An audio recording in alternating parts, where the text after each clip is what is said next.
പിന്നെ ഞാൻ long video ഇട്ടിട്ട് ഒരുപാട് നാളായി കേട്ടോ. ഒരുപാട് നാളെന്ന് വെച്ചാൽ 5-6 മാസമെങ്കിലും ആയി കാണും. പല കാരണങ്ങൾ കൊണ്ടും അതങ്ങ് മുടങ്ങി പോകുന്നുണ്ട്. അതുകൊണ്ട് എൻ്റെ കയ്യിൽ ഇരിക്കുന്നുണ്ടല്ലോ നമ്മുടെ കറുത്ത പെണ്ണിൻ്റെ മോൾ അന്ന് ആക്സിഡൻറ്റ് പറ്റി കൊണ്ടുവന്നതാണ് കേട്ടോ. ഞാൻ വീട്ടിലെടുത്തുകൊണ്ട് വന്നതുകൊണ്ട് കുളിപ്പിച്ച് കൊണ്ടുവന്ന് ഷോറൂമിൽ വെച്ചിരുന്നത്. അതുകൊണ്ട് അവിടെ കിടന്ന് ഉറങ്ങി, അവിടെ മൂത്രം ഒഴിക്കുകയൊക്കെ ചെയ്ത്. പേടിയുണ്ട്, എന്നാലും ഇങ്ങനെ കിടന്ന് ആഹാരമൊക്കെ കഴിച്ച് കുളിച്ചൊക്കെ കഴിഞ്ഞപ്പോഴത്തേക്ക് സുഖമായിട്ട് ഉറങ്ങി. കുളിപ്പിക്കുന്ന വീഡിയോ ഒന്നും എടുക്കാൻ പറ്റില്ല, ഞാൻ തന്നെ ഉള്ളതുകൊണ്ട് പറ്റിയില്ല. ആകെ ഇച്ചിരിയേ ഉള്ളൂ കേട്ടോ. വീടിനകത്ത് വന്നുകൊണ്ടായിരിക്കും, ഒരു പുതിയ ചുറ്റുപാടിൽ വന്നുകൊണ്ടായിരിക്കും ഒരു പേടി. ഇതേ കിടന്ന് ഉറങ്ങുന്നു. ഞാനൊരു പഴയ തുണി അവിടെ ഇട്ട് കൊടുത്ത്. എന്നെ ഇടയ്ക്കിടയ്ക്ക് ഇങ്ങനെ നോക്കുന്നുണ്ട്. സ്റ്റോർ റൂമിൽ കൊണ്ടുവന്ന് വെച്ചതായിരുന്നു, വന്ന വഴി കുളിപ്പിക്കാനുള്ളതല്ല. അവിടെ തന്നെ ഇരുന്ന് പേടിച്ചിട്ട്. ഫുഡൊക്കെ ഞാൻ അവിടെ പേപ്പറെ വെച്ച് കൊടുത്തായിരുന്നു. ഇനി ഇന്ന് തന്നെ അങ്ങ് ഫാമിൽ കൊണ്ടുപോകണം. ഇവിടെ ആണെങ്കിൽ ഭയങ്കര ബുദ്ധിമുട്ട്. അകത്താകുമ്പോഴേ എനിക്ക് ജോലി കൂടുതലുമായിരിക്കും. ഉച്ച കഴിയുമ്പം ഞങ്ങൾ കൊണ്ടുപോകും കേട്ടോ. ദാണ്ടെ കാറിനകത്ത് എടുത്ത് വെച്ചതാണ് കേട്ടോ. ഒരു തുണിയൊക്കെ എടുത്ത് വെച്ച് അവിടെ കിടന്നങ്ങ് ഉറങ്ങിപ്പോയി. കാറിനകത്തൊക്കെ കയറി കിടക്കുന്ന കണ്ടാൽ തോന്നും ജനിച്ചപ്പോൾ പുള്ളി ഇതിനകത്ത് യാത്ര ചെയ്യുന്നതെന്നുള്ള രീതിയിലാണ് പോകുന്നത്. ഒരു കുഴപ്പമില്ലായിരുന്നു. യൂറിൻ പാസ് ചെയ്യുകയോ ഒന്നും ചെയ്തില്ല കേട്ടോ. 1.5 മണിക്കൂർ എടുക്കും ഞങ്ങൾക്ക് ഫാമിലി വീട്ടിൽ നിന്ന് അവിടെ ചെല്ലാനാണ്. അവിടെ കിടന്ന് നല്ലതായിട്ടങ്ങ് ഉറങ്ങി. ഈ കണ്ണാടി വെയിലാണ് ഇങ്ങോട്ട് കയറി വരുന്നത്. ചൂടില്ല, AC ഉണ്ടല്ലോ. സുഖമായിട്ട് കിടന്നുറങ്ങി. വീട്ടിൽ കൊണ്ടുവന്നു വലിയൊരു കൂട് തന്നെ അവക്കങ്ങ് കൊടുത്ത് വന്നിട്ട് എല്ലായിടത്തും നോക്കുകയൊക്കെയാണ് ചെയ്യുന്നത് കേട്ടോ. പിന്നെ ഞാൻ ഇവിടെ ഇത് കൊണ്ടുവന്നല്ല, ഇനിയിപ്പോൾ 2 ദിവസം നിൽക്കുന്നുള്ളൂ. പുള്ളിക്കൊരു പരിചയമായി ഒക്കെ വരണ്ടേ. നമ്മളെ മാത്രമല്ലേ ഉള്ളൂ പരിചയം. അങ്ങനെ പലപ്പോഴായിട്ടെടുത്ത വീഡിയോ കേട്ടോ ഇതൊക്കെ. വന്നൊക്കെ പുള്ളി അഡ്ജസ്റ്റായി. രാവിലെയും വൈകിട്ടും ഒക്കെ കളിക്കാനൊക്കെ ഇറക്കി വിടും. പുറത്ത് ഇറക്കി വിടാമെന്ന് കരുതിയ കുട്ടപ്പായ്ക്കൊരു കൂട്ടാകട്ടെ എന്ന് കരുതിയിട്ടാണ് കൊണ്ടുവന്നത്. പക്ഷേ കുട്ടപ്പായി ഇതേ കുഞ്ഞായിട്ടും കാണുമ്പം മുരളുക കിടന്ന് കടിക്കാൻ ചെല്ലുമൊക്കെ. അതുകൊണ്ട് പിന്നെ നമ്മൾ അവൻ്റെ കൂടെ വീട്ടിലൊക്കെ കൂടിനകത്ത് ഇടും. കുറച്ച് സമയം ഇവിടെ അഴിച്ചു വിടും അകത്തോട്ട്, പിന്നെ കൊണ്ടുവന്ന് കയറ്റിയിടും. ഇവിടെ കെയർടേക്കറിൻ്റെ 2 പിള്ളേരുണ്ട്. ആ പിള്ളേർക്ക് ഭയങ്കര പേടിയാണ്. ഇതിനെ കണ്ടിട്ട് ഓടുക. ഇവർക്ക് ഇനി ഞങ്ങളുള്ളിടത്തോളം കാലം, അവൾക്കുള്ള ആയുസ്സുള്ളിടത്തോളം കാലം ഇവിടെ കഷ്ടപ്പാടുകളൊക്കെ മാറി. ഇങ്ങനെ ഓരോരുത്തരും അങ്ങ് രക്ഷപ്പെട്ടാൽ മതിയായിരുന്നു. ഓരോരുത്തരെ എടുത്താലും കുറേയൊക്കെ നിങ്ങൾക്ക് എന്തോ ഫുഡിന് വേണ്ടിയിട്ട് എന്തൊക്കെ കിടന്ന് അലയുന്നതെന്നറിയാമോ. അതും ഈ പരുവത്തിലൊക്കെ ഭയങ്കര പാടാണ്. അതാണ്ട് അവൾക്ക് കിട്ടിയ കൂടാ കേട്ടോ. പിന്നെ അതൊക്കെ കുറേ പേർക്ക് കിടക്കാം.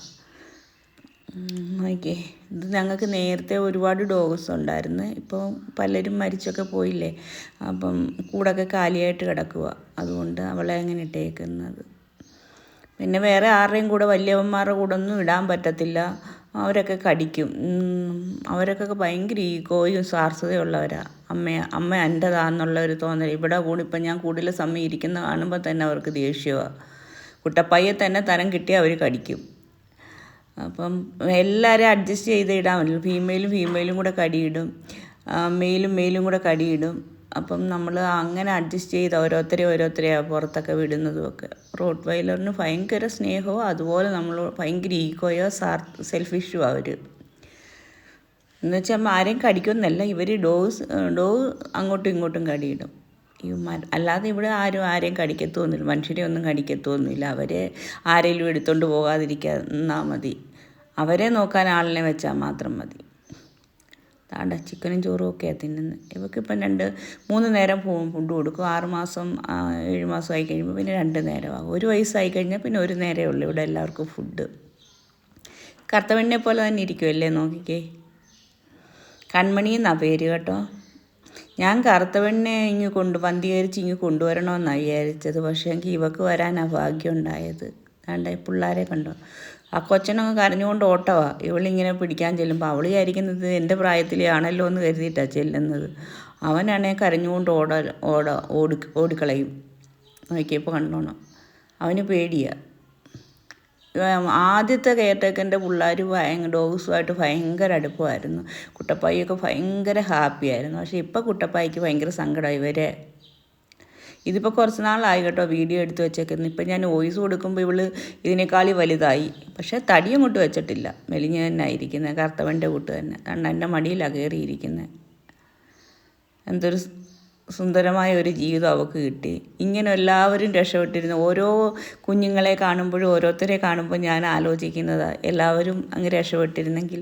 ഇതുങ്ങൾ ആഹാരത്തിന് വേണ്ടിയിട്ട് എന്തോരം കഷ്ടപ്പെടുന്നുണ്ടെന്നറിയാം. ഇച്ചിരി ആഹാരം കൊണ്ട് ചെല്ലുമ്പോൾ അതുങ്ങളുടെ കണ്ണിൽ നോക്കി അറിയാൻ ദയനീയത. പലർക്കും ഫുഡ് കിട്ടാതെ ദിവസങ്ങളോളം പട്ടിണി.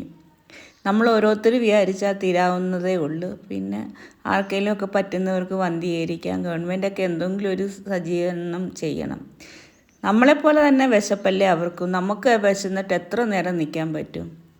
ഇതുങ്ങൾ ഒരുപാട് നേരം നിൽക്കും. ഓരോ വാതിലും ചിക്കൻ്റെ കടയും ചൈനീസ് കടയുടെ വാതക്കലും പോയി നോക്കിയിരിക്കുന്ന കാണുമ്പോൾ തന്നെ സങ്കടം തോന്നും. ഇച്ചിരി ആഹാരത്തിന് വേണ്ടിയിട്ടില്ലേ, ഒരു തൂവൽ വീണാലും അത് പെറുക്കാനായിട്ട് പിന്നെ കച്ചട കളയുന്നിടത്ത് എല്ലാ ഇതുങ്ങളുണ്ട്. എന്തുവാണോ ഇതുങ്ങളുടെ ജീവിതം മാത്രം ഇങ്ങനെ ആയിപ്പോയതെന്ന് എനിക്കറിയത്തില്ല. അതായിരിക്കുന്നുണ്ടോ കൺമണി. ഇവൾക്ക് നമ്മൾ അങ്ങനെ കൺമണി എന്ന് പേരും ഇട്ട് ഇവളിപ്പം ഇവിടുത്തെ രാജകുമാരിയായി. അവിടെ ജീവിതം സേഫായി കുട്ടപ്പായിയെ പോലെ. ഇപ്പോൾ എല്ലാവരും ചോദിക്കും, കുറേ പേരെയും കൂടെയൊക്കെ ചിലർ എല്ലാവരെയും എടുക്കരുത്, അവരെ എടുക്കരുത്, ഇവരെ എടുക്കരുത് എന്ന്. എല്ലാവരെയും എടുത്തുകൊണ്ട് വന്നാലും നമുക്കിതേ 2 മാസം കെയർ ടേക്കർ പുതിയതില്ല എന്നപ്പോൾ നമ്മൾ അപ്പ് ഡൗൺ ചെയ്യുമായിരുന്നു വീട്ടിൽ നിന്ന് ഇവിടോട്ടും. സൈറ്റും കാര്യങ്ങളും നമ്മുടെ ബിസിനസ്സും കാര്യങ്ങളും ഇതുങ്ങൾക്ക് ഫുഡ് കൊടുക്കാൻ വരണം. എന്തു പാടാന്നറിയാമോ? അപ്പം നമ്മൾ ഒരുപാട് പേരെ അവിടെ വീടിൻ്റെ അടുത്ത് ഇപ്പം തന്നെ 32 ഡോഗ് ഉണ്ട് കേട്ടോ. ഓരോ ദിവസം ചെല്ലുന്തോറും കൂടിക്കൊണ്ടിരിക്കുക. അവർക്കൊക്കെ ഫുഡ് കൊടുക്കുന്നുണ്ട്, അത് മുടങ്ങും.